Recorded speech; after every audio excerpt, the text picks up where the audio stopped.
how to spray your own motorcycle or car panels with a rattle can.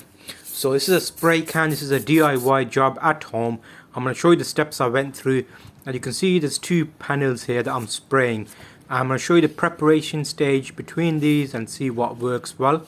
If you're following along, I'm doing a restoration of a 1979 Honda Super Dream 250N, and here we go with the papers. So the main thing here is going to be preparation. So sandpapers are going to be key. Get a good selection of grits.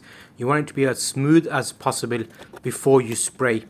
And at the back of the seat there is a slight extra fairing bit here that I'm going to take apart as well, and we're going to get all of this sprayed. I was doing electric Honda blue. I've thought about it, haven't decided on the final color yet. I have already got the spray paints, however I am also contemplating the burnt orange because that looks quite nice. So what we're going to do here is go over the panels themselves. They're plastic carbon fiber panels. Now you can use a number of techniques. I did use a sander, and I also used, to take the stickers off, glue gun. A lot of these things help make it easier for you, like this plastic spatula kind of thing as well, scraper. I'll put links in the description so you can see the things I used, so at least you know how and where they come from and roughly how much they cost. So in terms of the sandpaper, get it as best as you can. Start with the high grit sandpaper, so something like 100 or 80 even, and get the surface nice and even. There will be high spots, there will be low spots, and take your time. Here's how it basically conspires. You spend your time, and the more time you spend on it, the better it will be. It basically boils down to preparation. If you do a quick job, then that's how it's going to look. So you'll see I've slowly moved over to wet and dry paper now at 400 grit. I also have 800, 1000, 2000, 3000 and 5000 grit as well. But you can see the shininess here is coming because it's wet. There are going to be certain sections which are high and low, so you will need to filler it at some stage as well. So I'm going to show you the full preparation of this and give you an idea of how this works.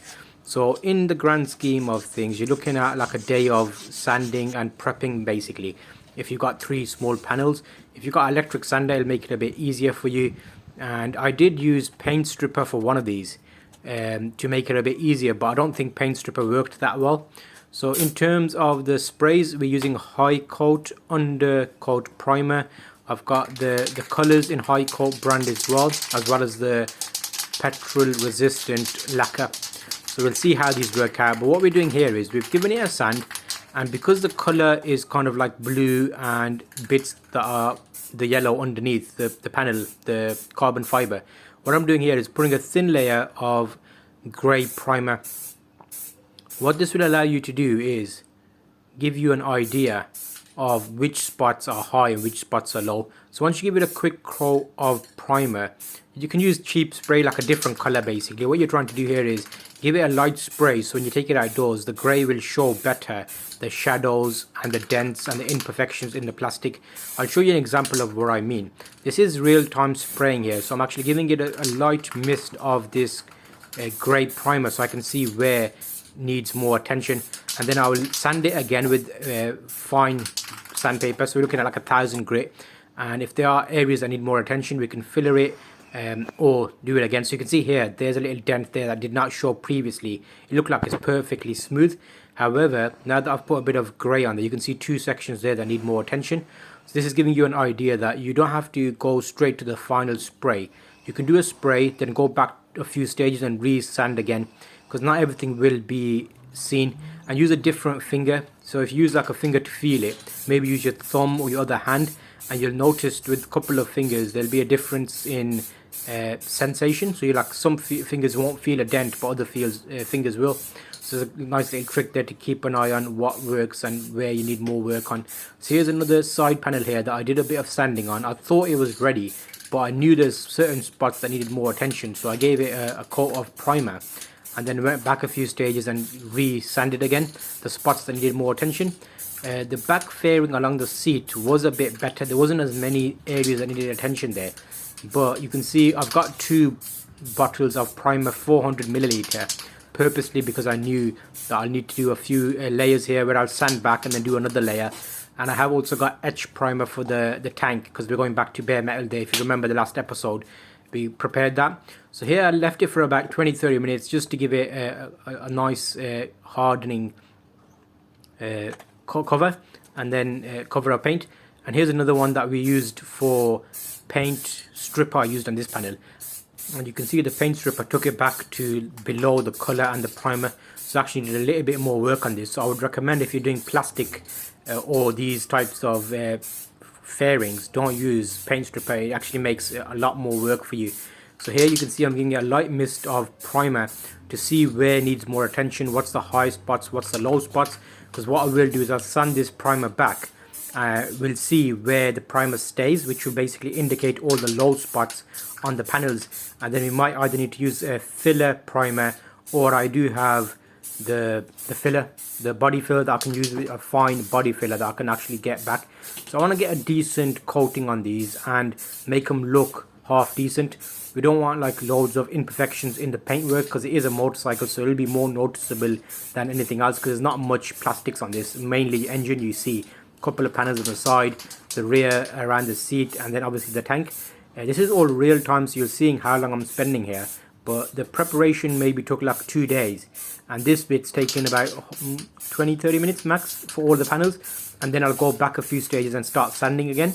But again, this is acting as a bit of a diary for me to see how this works and this process that I used. I did use this process before on my alloy wheels, if you remember. So here now, you'll see things you did not see before. You'll see imperfections here. The camera does not show them really nicely, but you can see now spots where I definitely know needs more attention.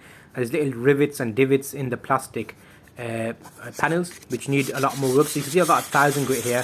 I'm not using it wet and dry at this stage. I'm just getting the spots that I think need more attention, and then we'll slowly get to a point where we can give it another coat, and then once they're all evenly wear and feel nice, then you should be at a better position. So we're slowly preparing these for the painting section of it.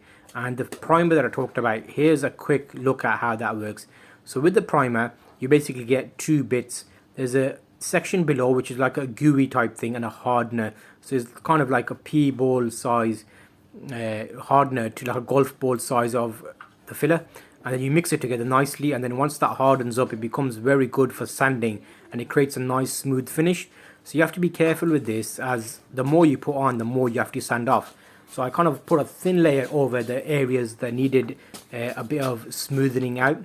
I could have used primer filler spray, but the dimples and rivets in here were a bit deeper than the filler would work on, the spray filler.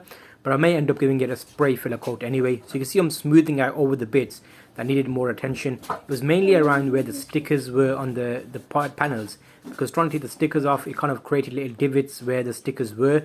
It looked like someone covered up holes on the previous owner. So here I gave it a light misting of black paint again after I sanded back the filler, just to see if there's any other light spots or high spots, and used 2000 grit just to take the paint away. And that indicated where, again, the same scenario as before, the high spots were, low spots were. A little bit of water just to keep it smooth, and feeling along to see if it was a lot better or not. So at this point it looks worse before it gets better, but as long as you stick at it and use your sponge and keep the process going, you'll slowly find the bits that need more attention. So we're hoping for a nice smooth finish here.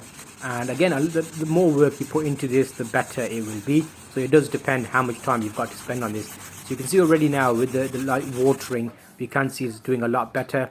I wiped it down with alcohol wipes and then gave it another primer coat, and kind of looked at how well this performs. So this is giving you a live view of how it progresses and how much preparation needs to go into these.